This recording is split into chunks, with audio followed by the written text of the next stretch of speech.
to whom much is given, much is expected.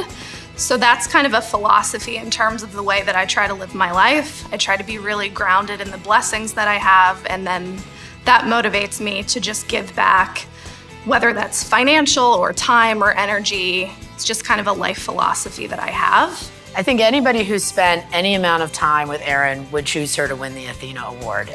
Everything she brings to PNC every day is a passion for our people, our young people, developing them and making sure they're successful in our company. And the reason that she gets nominated for the award by, again, her peers and her colleagues is because of the time she spends to personally invest in them and make sure that they're successful in our company. So we see it in what she does as a role at PNC, but people feel it every day from her in how she interacts with them personally. In my personal life, I really want to be a good person and a good role model and a good citizen.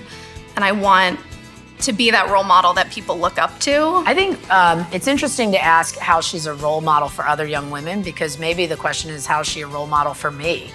I've worked with Erin for every year that I've been at PNC, and there's not a meeting that I don't walk away from thinking, wow, have I just learned something from her? I'm most proud of my relationship with my mentee within Big Brothers Big Sisters. She's become a mentor. We had a new program that started 3 years ago called Mentor 2.0, and Erin signed on to be a mentor in that program.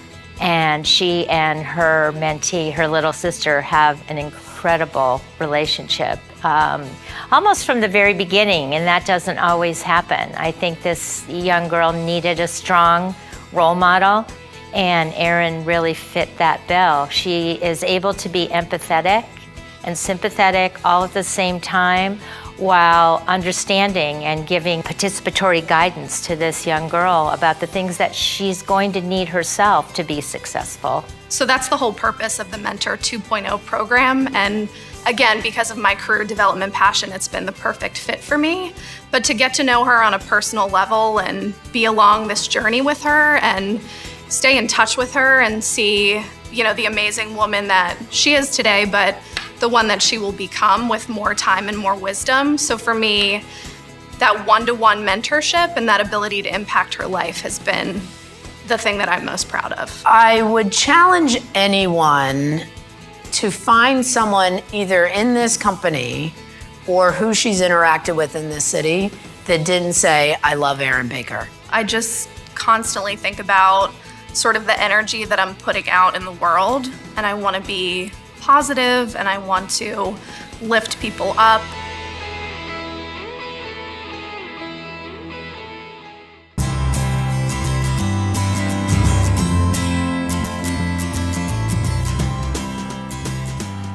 When I was 15, I moved across the country from Fort Collins, Colorado to Pittsburgh, Pennsylvania. I was severely depressed, and I also had an eating disorder. And there were times where I didn't know that I was gonna make it. I decided that, if there are other girls who are going through this similar situations or need some kind of support, I want to help provide that. And so I created a program called Stronger.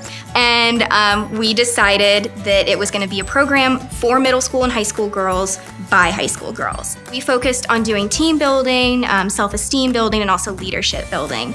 Kelly Nessman is one of the most passionate feminist leaders I know.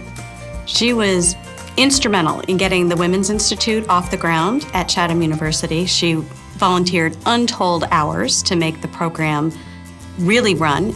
And a true testament to her leadership and mentorship is that program at Chatham University just was named number 3 in the country for women's leadership. I really found a home in reproductive justice and women's health care. Because as much as you can mentor young women and girls, it doesn't really matter unless they can have control over their own reproductive autonomy. Right now, her mission has been really equitable access to reproductive health services for all women in Western Pennsylvania.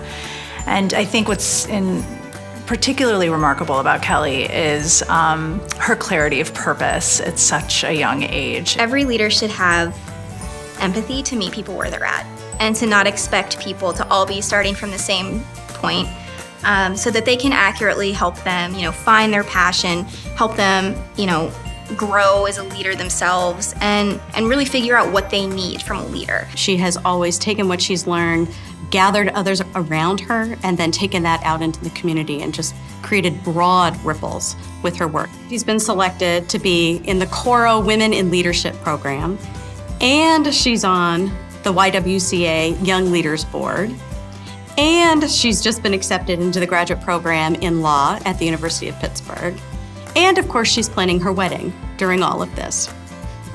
And she does it all with a huge smile on her face. She radiates joy in what she does. You know, I think she carries in her this really deep commitment to making sure that all women are able to achieve all the things that they want to achieve.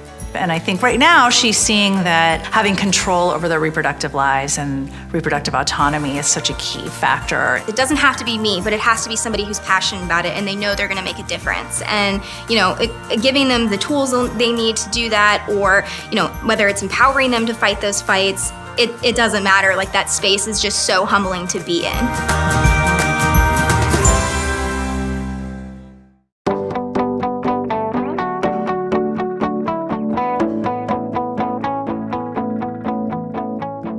What I love about this city is that there's so many organizations and so many nonprofit organizations, particularly, that really, you know, need help or are willing to engage young professionals and people from all walks of life to join a board, to volunteer for a weekend. And I think it was just the open community of volunteerism that really attracted me to, one, get involved and see what's out there. So Andrea subscribes to the notion that the ripple effect of mentorship is powerful. She does an amazing job connecting people and their passions with other people and their passions. An example of this is her involvement in the YWCA Young Leaders Board. She joined the group in 2014. She was elected president in 2016, and even though she's no longer president of that group, she still serves to promote and further their mission. At the YW, she made it her mission to establish this mentorship program with the Young Leader Board and the Board of Directors at the YWCA. She worked tirelessly to get that program initiated, and although she wasn't able to see the fruits of her labor, a lot of the women on the board this year have really enjoyed the mentorship and the experience through that program. When I think of being a role model, I think of my role as being a mentor, or what we call a strong leader in this organization called Strong Women, Strong Girls. And that is an organization that, you know, highlights women in history, and it invites women in the professional community to be role models for undergraduate women from local campuses. She was paired with a mentee who was an undergraduate college student at Point Park, and for years they have kept in touch. She made such an impact on that mentee that the mentee nominated her for the 2016 Above and Beyond Award that Strong Women, Strong Girls promotes, and she was named the 2016 Above and Beyond Young Leaders Award for Strong Women, Strong Girls. We launched a speaker series called Women Helping Women, which allowed women in the community to gather at a local establishment. We used Wiggle Whiskey as the backdrop, which was great because it's a woman-owned business. Kelly Strayhorn Theater is a small organization that's been open for 10 consecutive years and really focuses on A, building community, B, ensuring arts for all. Andrea lives in the area. She is passionate about equity in the arts, and she's one of the youngest board members and one of the newest to Pittsburgh, and she is always at the events, always at the meetings. One of the pieces of advice that I've received and I've taken in with me is to know yourself, be confident in who you are, and never let anyone minimize your greatness or minimize your impact or minimize what your gifts are.